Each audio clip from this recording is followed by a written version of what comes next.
Here we go. This is so strange.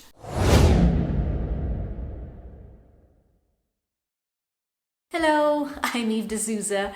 I've been really nervous and excited about having our first honest chat with you. It's so weird. It's weird completely. I'm used to being the one who hosts the show and asks the questions, and now I just feel shy. Aww. Well, I am learning to open up more, and it's all part of the process. Today I'd like to share with you my experience at a time that I lost my motivation to do anything. It's one of those meh moments. Everything in your life right now at this point, good or bad, it doesn't matter. Every single thing was created by you. Your thoughts and your actions every single day. And that's powerful and very scary. Now, I'm still trying to figure it all out myself, but these habits were a great start and they really gave me that boost that I needed to get back on track. Plus, so simple. Here we go. Starting with number 1, a morning routine. Every single person should have a morning routine. I have seen it for myself. I am a believer. It is so true that the way you face the morning sets the tone. It sets up how your mind and your body will feel for the rest of the day. So how do you react when your alarm goes off and it's time for you to wake up? Because for as long as I can remember, I have never been a morning person. Never, ever. When I'm on set filming, I am up at 5 a.m. every day. But otherwise, I would be up at around 10:30-ish. And I would sleep in until around midday, during the weekend, sometimes 1. And I'm embarrassed to say that habit stayed with me through my adult years. But let's not dwell on the past, please. Right now, the first part of my morning routine is waking up no later than 7 a.m. every morning, including Sundays. I'm gonna be honest with you. At first, I found it really hard. Within a few weeks, my body got used to waking up at that time every day, including Sundays. Yay! Now, you may be sitting there thinking, why does this even matter? Well, think of the way that you wake up every morning as a first impression when you meet someone. So let's be honest, first impressions last a long time. If you have a good experience with that person, you'll feel positive about them. Maybe even look forward to seeing them again. So think of every morning as a new first impression of the day ahead. So how you react to the morning is a lot more important than you think. Waking up when your alarm goes off is the first decision of the day. So get that small win. Now for me, a morning routine is the small things like waking up, brushing my teeth, making the bed before I head to the gym. And yes, these are little things. But if you can't get these small things done, then there's a high chance that you won't follow through with the big things in life. There's a good saying, the way you do one thing is the way you do everything. So find what works for you and start a morning routine, and I promise you will see the difference in how you take on the rest of the day. My second habit is exercise. Now, I need to make something clear. I run, if you can even call it that, with great difficulty. I mean, I'm okay in the beginning, which is usually about 2 or 3 minutes. After that, I've got that old lady swag. I also have never been very coordinated. I mean, I'm pretty good at table tennis, but I don't have the best eye-hand coordination. Now in high school, I was hit in the face with a tennis racket and a basketball. And not because I was being bullied, no. This was just me trying to play sports.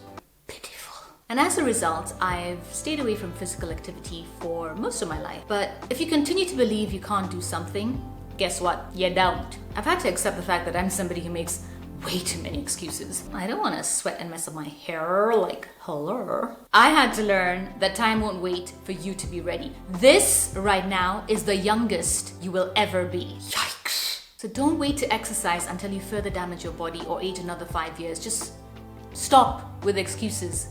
Because the older you get, the stiffer and less flexible your joints get, and the more significant the weight gain will be. Habits are built out of being consistent. It's so simple. Do something enough times and you will get used to doing it regularly without even thinking about it. So even on the days that you feel tired or lack motivation, that's okay.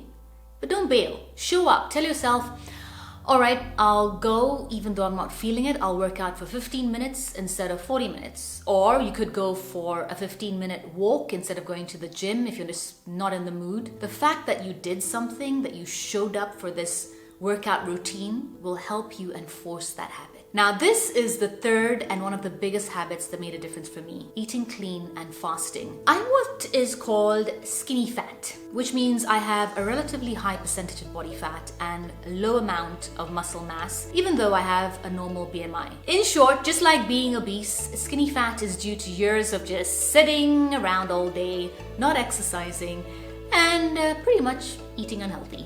We said we were not going to dwell on the past.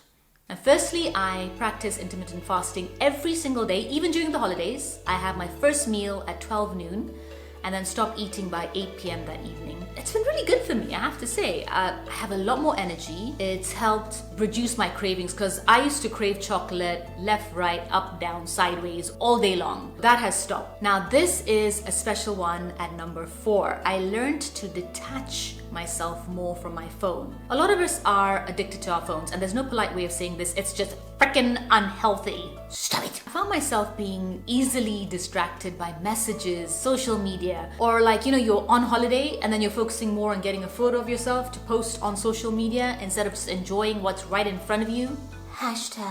#sunkiss. Like, come on people, what are we doing?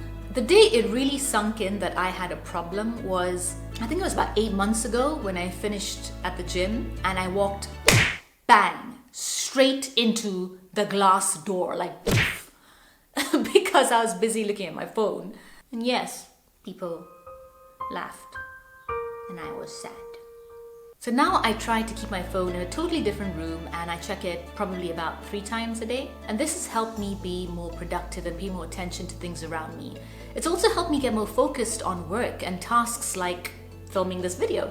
And in a nutshell, that's my 4 habits that have really boosted my energy, that changed the way that I feel, my confidence, my sense of purpose, just in a year. And like I said, they're very, very simple. A morning routine, regular exercise, combining fasting and nutrition, and breaking up with my phone. We're done. Goodbye. The main thing I would like to share from my experience is no matter what happens in life, we are all capable of turning things around, of taking back control of our lives. So don't lie to yourself that it's too hard or you're not strong enough. No. Remember what I said in the beginning. Everything in your life right now, at this point, good or bad, was created by you. And it's a slow, gradual process, day in, day out. Like when you go to the gym for the first time and you work out for 30 minutes and you come home and you look in the mirror and you're like, nah, still fat. You won't get instant results. But if you work out for 30 minutes every day for 365 days, you'll see how your daily efforts and habits can be so powerful 1 year later. And it's the same for everything else in your life that you want to change. It's nothing more than bad habits that keep us down. As long as you put in that steady effort, you will see results, I promise you. If you found this video helpful in any way, please hit the like button and subscribe and let me know in the comment section what life challenges you'd like to chat about, and I'd love for us to try and figure it all out together. Thank you for spending your time watching my first video. It honestly means so much to me, and I plan to check in on a regular and chat with you about life and personal growth, and hopefully we can learn and grow together. For now, have a great week. Sending you so much love, big hugs, and we'll talk next week on the next video. Bye.